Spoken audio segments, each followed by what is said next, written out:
أعوذ بالله من الشيطان الرجيم. بسم الله الرحمن الرحيم.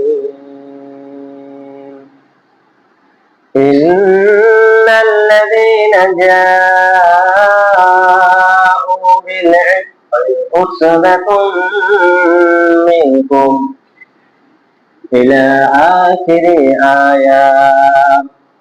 وقال شان حبيب رسول الله صلى الله عليه وسلم: إن الله وملائكته يصلون على النبي يا أيها الذين آمنوا صلوا عليه وسلموا تسليما. اللهم صل على محمد وعلى آل محمد كما صليت على إبراهيم وعلى آل إبراهيم إنك حميد مجيد. اللهم بارك على محمد وعلى آل محمد كما باركت على إبراهيم وعلى آل إبراهيم إنك حميد مجيد. শুকরিয়া জানাই সেই মহান সুবহানাহু ওয়া তাআলার দরবারে যে আল্লাহ রাব্বুল আলামিন পবিত্র জুমার দিনে আসার, বসার এবং আল্লাহর হুকুম দুইখানা সিজদা দেওয়ার তৌফিক দান করেছেন। এই জন্য সকলেই শুকরিয়া আদায় করছি, সকলে বলছি আলহামদুলিল্লাহ। দুরূদ পাঠ করি তাজদারে মদিনা আহমদ মুস্তাফা খাতামুন নবীন সাইয়্যিদুল মুরসালিন রাহমাতাল লিল আলামিনের রওজা মুবারাকে সকলে পড়ছি সাল্লাল্লাহু আলাইহি ওয়াসাল্লাম। আলোচনা চলছিল ইফকের ঘটনা, অর্থাৎ মিথ্যা অপবাদের একটা ঘটনা, সূরা নূরের সংক্ষিপ্ত তাফসীরের আলোচনা। আমরা ইতিপূর্বে যে আলোচনা পর্যন্ত রাখছিলাম মনে আছে? যে আমরা ইতিপূর্বে এই পর্যন্ত রাখছিলাম যে আম্মাজান আয়েশা রাদিয়াল্লাহু তাআলা আনহা তিনি বাপের বাড়িতে চলে যান ঘটনা শোনার পরে। এই বিস্তারিত বর্ণনা শোনার পরে তিনি যখন শুনলেন যে আসলে কেন আমার স্বামী জনাবে মুহাম্মদ রাসূলুল্লাহ সাল্লাল্লাহু আলাইহি ওয়াসাল্লাম আমার কাছ থেকে এত দূরে দূরে থাকছেন, বাবার বাড়িতে যাওয়ার পর তিনি সকল মেয়েরাই কিন্তু চায় যে বাবার কাছে একটু পরামর্শ নিই, মায়ের কাছে একটু পরামর্শ নিই, আসলে কি করণীয় এমত অবস্থায়। বাবাকে জিজ্ঞাসা করলেন, বাবা কোনো উত্তর দিলেন না। মাকে জিজ্ঞাসা করলেন, মাও কোনো উত্তর দিতে পারলেন না। কারণ যে বিষয় জনাবে মুহাম্মদ রাসূলুল্লাহ সাল্লাল্লাহু আলাইহি ওয়াসাল্লাম আল্লাহ রাব্বুল আলামিন যে সিদ্ধান্তটা জনাবে মুহাম্মদ রাসূলুল্লাহ সাল্লাল্লাহু আলাইহি ওয়াসাল্লামের উপরে জানিয়ে দেন জনাবে মুহাম্মদ রাসূলুল্লাহ সাল্লাল্লাহু আলাইহি ওয়াসাল্লাম সেইটাই বলেন। তিনি নিজের ব্যক্তিগত কোনো কথা বলেন না।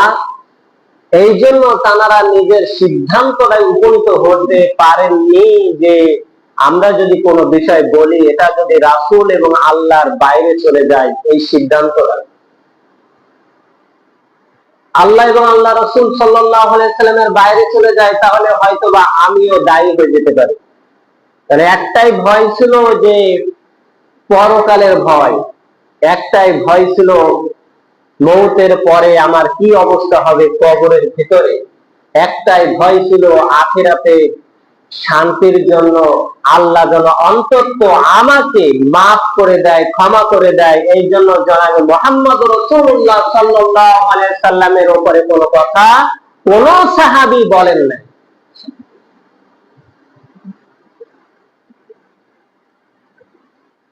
আম্মাজান আয়েশা রাদিয়াল্লাহু তাআলা আনহা তিনি নিজে নিজে সিদ্ধান্ত নিলেন আজকে যদি আমি আমার এই বিষয়টা জনাবে মুহাম্মদ রাসূলুল্লাহ সাল্লাল্লাহু আলাইহি ওয়াসাল্লামের সাথে আমি পরামর্শ করি, তাহলে ওই বিষয়টা মেনে নিবে না কেউ। আমি যদি বলি এই কাজটা আমি করি নাই, জনাবে মুহাম্মদ রাসূলুল্লাহ সাল্লাল্লাহু আলাইহি ওয়াসাল্লাম হয়তো বিশ্বাস করতেও পারে, নাও পারে, কিন্তু সাধারণ মানুষ বিশ্বাস করবে না। আর যদি বলি আমি এই কাজটা করেছি, যেহেতু এত দূর পর্যন্ত চলে গেছে, এই ঘটনা পুরো মদিনায় ছড়িয়ে পড়েছে, আর আমি যদি এটা স্বীকার করি তাহলে আমি তো মিথ্যাবাদী হয়ে যাব। জানাবেন মুহাম্মদ রাসূলুল্লাহ সাল্লাল্লাহু আলাইহি ওয়াসাল্লাম তিনি এই ঘটনাটা, আমার এই কথাটা শোনার পরে তিনি অসন্তুষ্ট হয়ে যাবেন, আল্লাহ রাব্বুল আলামিন অসন্তুষ্ট হয়ে যাবেন। এই জন্য আমি কারোর উপরে এই বিষয়টা সমর্পণ করব না, আমি একমাত্র আল্লাহ রাব্বুল আলামিনের কাছে সাহায্য চাইবো, কারণ আল্লাহ রাব্বুল আলামিন হলো উত্তম সাহায্য দানকারী। উত্তম সাহায্য দানকারী কে? আল্লাহ। দেখেন এত বড় ঘটনা, এত রকম হয়ে যাচ্ছে, তারপরেও কঠিন এই পরীক্ষার মোকাবেলায় ভরসা করছেন কার কাছে? আল্লাহর কাছে। কার কাছে ভরসা করছেন? আল্লাহর কাছে। তাহলে আমাদের যদি এই রকম ধরনের কঠিন মোকাবেলায় পড়ে যায়, একটা বিপদে পড়ে গেছি, একটা সমস্যায় জর্জরিত হয়ে গেছি, তাহলে সেই সমস্যায় জর্জরিত হওয়ার সাথে সাথে কার সাহায্য চাইতে হবে? আল্লাহর সাহায্য চাইতে হবে। আল্লাহর সাহায্য যদি সাহায্য চাওয়ার মতন চান আর বিশ্বাস যদি আপনার থাকে, তাহলে অবশ্যই অবশ্যই আল্লাহ রাব্বুল আলামিন সাহায্য করবেন। তাই আমাদের তো সাহায্য করেন আল্লাহ। আসলে বিশ্বাসটা আমাদের নাই, আছে? বিশ্বাস যদি থাকতো তাহলে এই মহিলারা সিজার করতে হসপিটালে সিরিয়াল দেওয়া লাগতো না। কথা বলেন, সিরিয়াল দেওয়া লাগতো না। সব থেকে ভারতের মানে এই উপমহাদেশে বাংলাদেশের সিজারের সংখ্যা বেশি। এর একটাই কারণ হলো কান পড়া। প্রথম কারণ হলো কান পড়া। হবে না বউ, তুই যাস না, থাকিস না, মরে যাবি, আল্লাহ করে রাখবে না, এই ভয় একবার যদি দেখবেন, যে কোনো কাজে রোগ তৈরি হয়, ডাক্তারি মেডিকেল সায়েন্স বলছে রোগ তৈরি হয় মন থেকে। মন যদি দুর্বল হয়ে যায়, সেই কাজে কখনো সেই মানুষ সফলতা অর্জন করতে পারে না। কেন আমাদের এত ঘরে ঘরে সিজার হচ্ছে? একটাই কারণ, ওদের কান পড়া। টাকা আছে তোরে বাঁচাবো আমি, তোরে থাকার দরকার নাই। খেয়াল করে কথাগুলো শোনেন। এখানে আম্মা জান আয়েশা রাদিয়াল্লাহু তাআলা আনহা, তিনি আল্লাহর উপরে আস্থা রেখেছিলেন, আর যাই নামাজের পাটিতে গহীন রাত্রে রব্বুল আলামিনের কাছে কাঁদতেন একটা মাস যাবত। কয়টা মাস? একটা মাস যাবত এখানে কাঁদতে কাঁদতে কাঁদতে কাঁদতে আল্লাহ রব্বুল আলামিনের পরে সিদ্ধান্ত কি দিলেন বলছি। তবে এখানে যে উদ্দেশ্যটা করে বলছি, আমাদের ঘরে আজকের বিশ্বাস নেই, এই কারণে সিজারের দরকার হয়। আমাদের আল্লাহর পরে বিশ্বাস নেই, এই জন্য বিপদে পড়লে নেতা নেত্রীর কাছে দৌড়াতে হয়। একটু যখন সমস্যা এসে যায়, তখন অমুক ভাই আমি বিপদে পড়েছি, আল্লাহর কাছে বলার সময় নাই। একটু যদি বিপদে পড়ে যায়, তখন অমুক নেতার কাছে ফোন দিই, ভাই এইটাই পড়ে যায়। কি হয় না? এটাই তো বাস্তবতা। দু একদিন আগের বিষয় ঘটনা বলছি, আমার এটা বাস্তবতা, আমার চোখে দেখা। আমি যে গত কয়েকদিন আগে ঢাকাতে গিয়েছিলাম পরীক্ষা দিতে, 20,000 লোক পরীক্ষা দিয়েছিল, 7,212 জন টিকেছে। আল্লাহ রাব্বুল আলামিন এই গোলামকে টিকিয়েছে। হঠাৎ করে একজনের সাথে পরামর্শ করলাম, আল্লাহ তো আমাদের টিকিয়েছে, একটু কৌশল করতে হবে, আমার একটু লেখাপড়া করার দরকার, কারণ এখনো 2টা পরীক্ষা 3টা পরীক্ষা হয়। একজন বলতেছে একজন লোক আছে, এই যে লোকটার সাথে যোগাযোগ করো, এই লোকটার সাথে যোগাযোগ করলে তোমার চাকরি আর সমস্যা হবে না। বিশ্বাস করেন যে এই দিন পরীক্ষা দিতে গিয়েছি, ওই দিন থেকে আল্লাহর কাছে দোয়া করেছি, রব্বুল আলামিন একটাও যদি না হয়, ফেল করেও যদি বাড়ি যায়, তারপরে পেছন দিকে তাকাবো না। এতটুকু বিশ্বাস করেছিলাম, আল্লাহর উপরে আস্থা করেছিলাম, যেই কয়টা ঠিক আমি অ্যান্সার করেছিলাম আমার পাস হওয়ার কথা ছিল না। তার মানে কয়টা ভুল হয়ে গেছে? 3টা 4টা ভুল হয়ে গেছে, ওই মার্কটা কেটে নেবে। যেই কয়টা ভুল হয়েছে, আপনার যেই সঠিক যেই কটা হবে, ওই কয়টার ভিতরে যদি 3টা 4টা ভুল হয়ে যায়, 3-4 নাম্বার আবার কেটে নেবে। রব্বুল আলামিনের উপর বিশ্বাস আস্থা রাখার কারণে রব্বুল আলামিন হয়তোবা আমাকে এখানে রেখেছেন। দ্বিতীয় নাম্বারে যখন এই কথাটা আমি শুনলাম, মাথার থেকে ঝেড়ে ফেলে দিলাম, অন্তত চাকরি যদি না হয়, অন্তত কারোর পরামর্শ নেওয়া যাবে। রব্বুল আলামিন যেটাই খুশি রাখেন সেইটাতে খুশিতে হতে হবে। রব্বুল আলামিনের উপরে আস্থা রাখলে দেখেন, আমার স্ত্রী দিয়ে বলছি, আমার বোন দিয়ে বলছি, সেজারের নমুনাটা আমার ফ্যামিলিতে এখন আমি ঢুকে নাই, প্রবেশ করে নাই। আমার স্ত্রীর পানি শূন্য ছিল, রক্ত শূন্য ছিল, তারপরেও আল্লাহর উপরে আস্থা করেছিল। শুধু এতটুকু বলেছিল, মোট যদি হয়ে যায় হয়ে যাবে, তারপরেও আমি অন্তত ওই জায়গায় যাব না। কারণ ওই জায়গায় যদি যাই, ওই পুরুষে আমার সিজার করবে, আমার ইজ্জত মান সম্মান সব শেষ হয়ে যাবে। ইমানটাকে আমি স্বীকৃতি দিয়ে ওখানে শেষ করে দিয়ে আসবো, আর হয়তো আমি সেইভাবে চলতে পারবো না। বিশ্বাস রাখার কারণে বাড়িতে সিজার, বিশ্বাস রাখার কারণে একই আস্থার উপরে বাড়িতে থাকার কারণে বোনের 2টা বাচ্চা সিজার, 4 কেজি 800 গ্রাম বাচ্চা কোনো নাচছে কিন্তু নরমালে হয় না, এটাও হয়ে গেছে।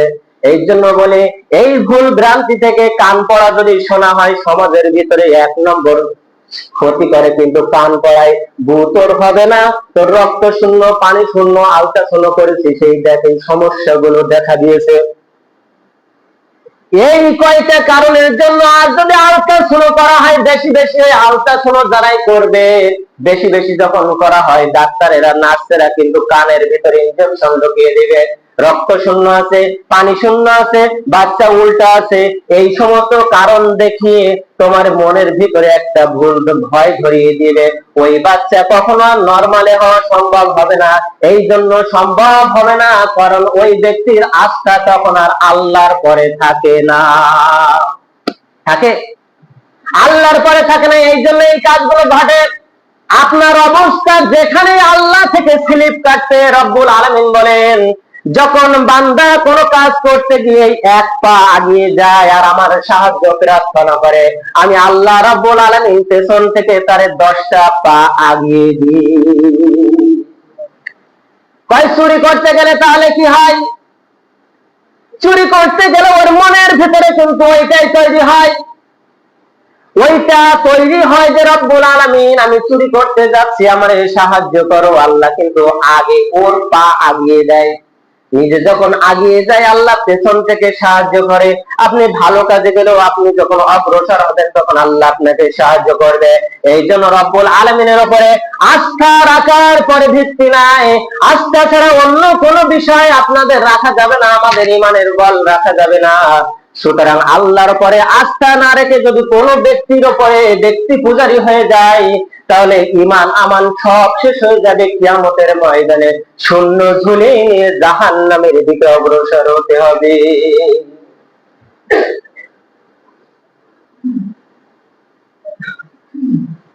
আম্মা জান আয়েশা রাদিয়াল্লাহু তাআলা গভীর রাতে কান্নাকাটা করছেন।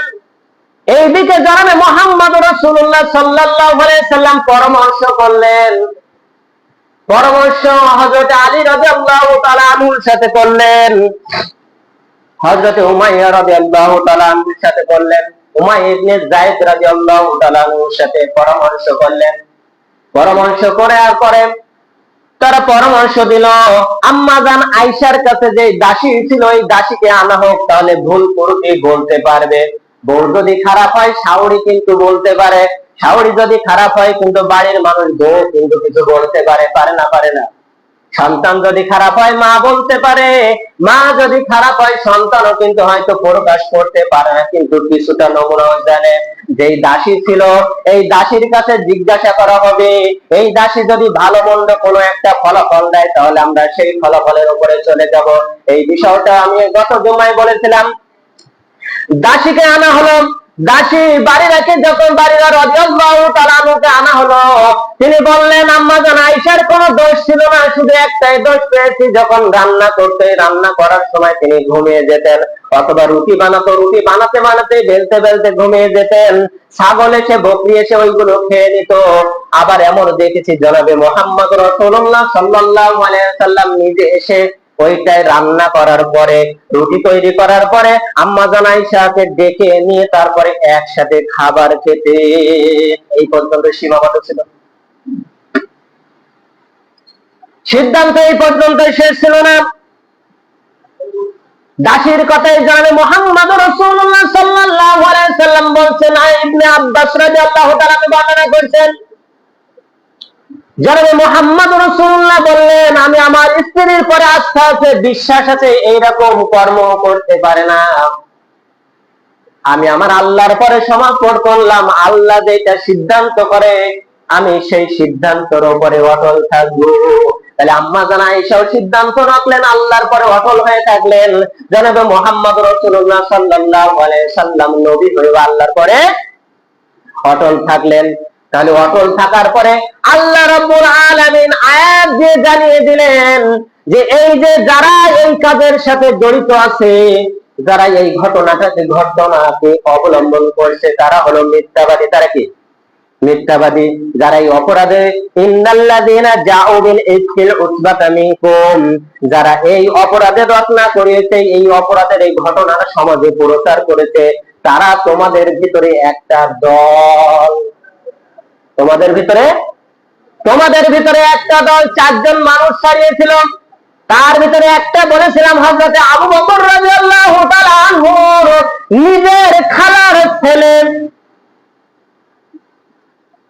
আমার বাড়িতে খায়, আমার বাড়িতে পড়ে, আমার বাড়িতে চলে, আমার টাকায় চলে, আমার মেয়ের নামে অপবাদ সহ্য করা যাবে নাকি? সহ্য করা যাবে? আমার দল ক্ষমতায়, আমার দলের মেম্বার, আমার দলের চেয়ারম্যান কথার সাথে মিল করবেন। আয়াত প্রেক্ষাপট যখন আসবে প্রেক্ষাপটের সাথে মিল করবেন, প্রেক্ষাপটের সাথে মিল করে কি ফলাফল আসে এটাই সিদ্ধান্ত আসবে। আমার দল, আমার নেতা, আমার চেয়ারম্যান, আমার সবার আমার বিরুদ্ধে যদি কথা বলে তার সাথে আঁকি আমি গ্রাম ছাড়া করে, ঘর ছাড়া করে, দেশ ছাড়া করে, করি কি করে না? করে। মিথ্যা অপবাদ দিয়ে উকেশ দিয়ে তাকে ধরিয়ে দিই, থানায় পুলিশ জেলে পুরি। এখানে রব্বুল আলামিন বলতেছেন, খেয়াল করেন, শুনে নেন, এই পরের আয়াতে রব্বুল আলামিনের আয়াতের অংশ হলো হযরতে আবু বকর রাদিয়াল্লাহু তাআলা চিন্তা করলেন, আমার খালাতো ভাই যেহেতু আর আমার খালা, দুইটা মানুষকে আমি এই বাড়িতে আর খেতে দেব না, আমি তাড়িয়ে দিলাম, আজ থেকে আমার বাড়িতে খাবে না। আল্লাহ যখন আয়াতের মাধ্যমে জানিয়ে দিলেন, সমাধান হয়ে গেল আম্মা জান আয়েশার বিরুদ্ধে, আল্লাহ আম্মা জান আয়েশা রাদিয়াল্লাহু তাআলা আনহার বিষয়ে। আর কেউ কিন্তু কিছু না, কিন্তু অপরাধী যে চারজন ছিল, এই চারজন বিরুদ্ধে, চারজনের ভিতরে তিনজন ছিল সাহাবা আর একজন ছিল মুনাফিকের নেতা আব্দুল্লাহ ইবনে উবাই ইবনে সুলুল। কিন্তু খালাতো ভাই মিস্তা, এই খালাতো ভাইকে তো আর বাড়িতে রাখা যাবে না, আমার বাড়ি থেকে বাসায় হযরতে আবু বকর রাদিয়াল্লাহু তাআলা বাসায় গিয়ে বলেন, ওই মিস্তাকে ডাক দাও, মিস্তার মাকে ডাক দাও। মিস্তার মাকে ডাক দিয়ে বলে, খালা যতদিন খেয়েছো খাওয়া শেষ, আজকের থলি বাটি গুটে এখান থেকে চলে যাও, আর কোনোদিন আমার বাড়িতে জায়গা হবে না। অপরাধ করেছে দুইটা, এক নম্বর আমার মেয়ে আয়েশা, দুই নম্বর হযরতে মুহাম্মদ রাসূলুল্লাহ সাল্লাল্লাহু আলাইহি সাল্লামের স্ত্রী, বিশ্ব নবীর স্ত্রী যে ব্যক্তি, তার নামে অপরাধ করিয়েছে। তোমার ছেলে আজ থেকে আমার বাড়িতে জায়গা হবে না। আল্লাহ রাব্বুল আলামিন পরের আয়াতকে অসন্তুষ্ট হয়ে পরের আয়াতে জানিয়ে দিলেন, রব্বুল আলামিন জানিয়ে দিলেন, যারা অভাবী, হিংসা বশত হয়ে বা কোনো কারণে বশত হয়ে রব্বুল আলামিনের রহমত থেকে বঞ্চিত হতে চায়, অথবা যারা হিংসা বশবর্তী হয়ে যারা হিংসা বশবর্তী হয়ে নিজের এই বিচারটাকে নিজের হাতে তুলে নেয়, এরপরে অভাবগ্রস্ত দরিদ্রগ্রস্ত যারা থাকবে এদেরকে দূর দূর করে তাড়িয়ে দেয়, আমি আল্লাহ রাব্বুল আলামিন বলছি তারা যদি ওই মানুষগুলোকে মাফ করে দেয়, আমি আল্লাহ রাব্বুল আলামিন কিয়ামতের ময়দানে ওদেরকেও মাফ করে দেব। সুবহানাল্লাহ বলবেন না? তাহলে উদারতা কি জন্য আল্লাহ রাব্বুল আলামিন উদারতা দেখালেন? এই জন্য দেখালেন ওখানে কিয়ামতের শব্দটা নিয়ে আসছে, কিয়ামতের কথা নিয়ে আসছে।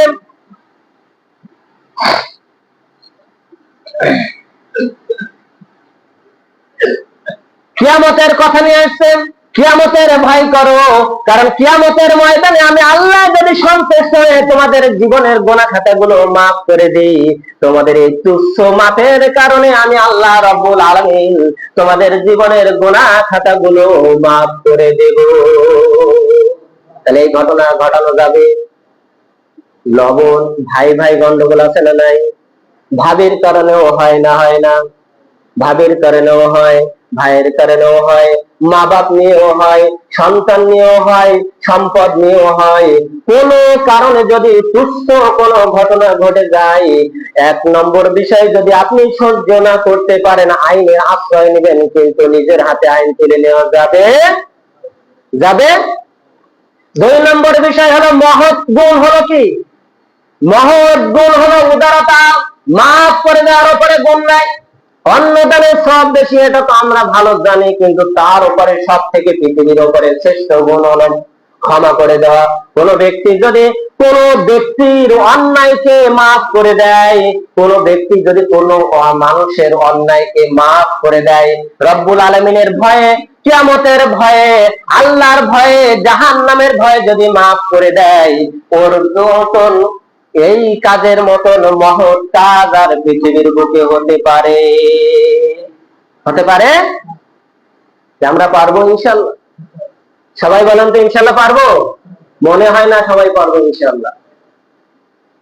কারণ ভিতরে তো রাগ আছে, আছে না রাগ? ভিতরে রাগ আছে। আম্মাজান আয়েশা আবু বকরের মতন রাগ। কারণ কি জন্য? দুইটা কারণ।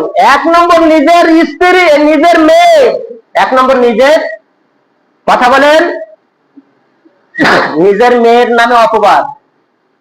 আবার যাকে সমস্ত সাহাবীরা বেশি ভালোবাসত, সমস্ত সাহাবীরা জাহানের উপরেও ভালোবাসত, জাহান পর্যন্ত দিত, সেই জনাবে মুহাম্মদ রাসূলুল্লাহ সাল্লাল্লাহু আলাইহি ওয়াসাল্লামের স্ত্রীর উপরে মিথ্যা অপবাদ দিল। এই দুইটা কারণে। বলেন তো দেখি, আপনার প্রিয়জনের উপরে যদি কেউ আঘাত করে, আপনি কি বসে থাকবেন নাকি? আপনার প্রিয়জনের উপরে যদি কেউ আঘাত করে বসে থাকবেন? বসে থাকবে না। কিন্তু এই জায়গায় আঘাতের বিষয় ভিন্ন একটা বিষয় না, মারাত্মক একটা বিষয়। আপন মেয়ে, আবার বিশ্ব নবীর স্ত্রী। সুতরাং সেখানে পর্যন্ত একটু ইচ্ছা করলেন যে প্রতিশোধ নেওয়ার, কিন্তু আল্লাহ রাব্বুল আলামিন এই কাজটাকে বরদাস্ত করলেন না, তিনি প্রশ্রয় দিলেন না। প্রশ্রয় দিলেন? তিনি প্রশ্রয় দিলেন না। কথা যদি বুঝতে না পারেন, সূরা নূর পড়বেন, সূরা নূরের তাফসীরটা পড়বেন। সূরা নূর জনাবে মুহাম্মদ রাসূলুল্লাহ সাল্লাল্লাহু আলাইহি সাল্লাম বলেছেন, মহিলাদেরকে বেশি বেশি করে সূরা নূর পড়ার জন্য উৎসাহ প্রদান করো। কারণ এখানে আরেকটা বিষয় আছে, সেটা হলো কোন ব্যক্তি যদি জেনাখোর হয়, তার জেনাখোরের স্ত্রীও জেনাখোর হবে। কোন ব্যক্তি যদি মদখোর হয়, তার স্ত্রীও মদখোরের আশা করা যায়, না হলেও নেশা দ্রব্যের আশা করা যায়। এই জন্য যুবক যারা আছেন, ভালো বউ পাওয়ার একটা দোয়া আছে, বলে দেবো নাকি? যারা হয়ে গেছে মুরব্বীদের, তা তো গেছে। রব্বানা হাবলানা মিন আজওয়াজিনা ওয়া যুররিয়াতিনা কুররাতা আয়ুন ওয়াজআলনা লিল মুত্তাকিনা ইমামা। এই দোয়াটা সকলেই পড়বেন। যারা এখনো পাননি, এই দোয়াটা বেশি পড়বেন নামাজের পরে, আর যারা পেয়েছেন বেশি করবেন, বেশি পড়বেন, এই জন্য যাতে করে স্ত্রী সন্তান আপনার বর্ষবসিতা হয়। ফল পেয়ে যাবেন ইনশাআল্লাহ, ভরসা যদি থাকে। তাহলে কি উপদেশ পেলাম আমরা? প্রথমত মনে আছে, কসম করতে হবে কার নামে? আল্লাহর নামে। কার নামে? আল্লাহর নামে। কোরআন শরীফ মাথায় নিয়ে বলা যাবে?